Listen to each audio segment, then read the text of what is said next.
These are 7 reasons why I think God would allow any act of evil and still be a holy, all-powerful, loving God.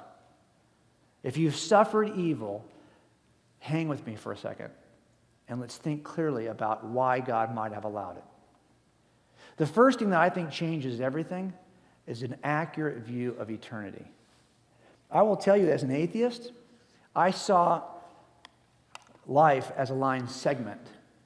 You know, you have a point called birth, a point called death, and you have 90 years in between.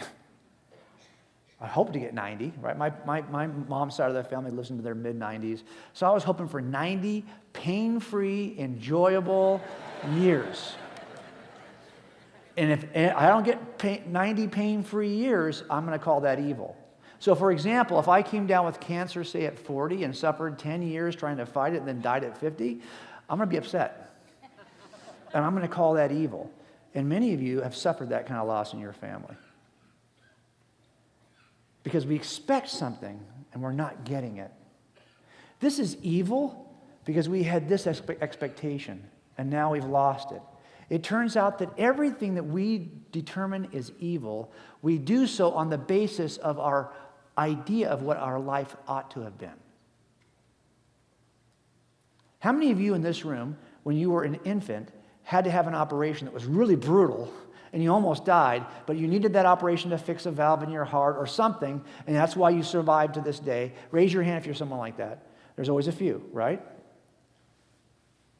And I'll bet you, if I was to stop your life at that point when you had this operation, you would say, oh man, life stinks. If I stopped you, if I could find a way to have you be able to voice how you were feeling the day of the operation or the day after the operation, it was brutal. But by the time you're like 3 or 5 years old, you've already forgotten about it. Why? Because this evil, again, is measured in the context of your life. And by the time you're out here, or here, or here, it's no big deal anymore. You suffered it for a moment compared to your 90 years. Right? Now the question is, what if I'm wrong about my idea of what life is? What if life's not a line segment, but is instead a ray that starts here at birth, extends through the thing we call death, and then goes off infinitely in that direction? Life is not a line segment. Life is a ray, according to Christianity. If life is a ray, then anything that happens in this point we call life, which is actually just your temporal life, compared to eternity, think about your 90 years compared to forever. 100 years into forever, your 90 years is only half your life. 200 years, and you see what I'm saying? The longer this extends in that direction, the shorter by comparison is your mortal life, until finally your mortal life is like a blink compared to your real life. So you could have the worst 90 years consecutive you could ever think of having. But guess what?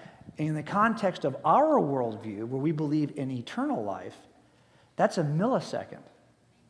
Because that evil has to be measured in the context of what we call life. That's what we do with evil. We measure it in the context of what we call life. So my problem with evil was simply that I had the wrong view of life. Evil should be a problem for atheists, but it shouldn't be a problem for you guys. Because we ought to live like this is true. When we start belly aching about evil, it's because we're living like the line segment is true.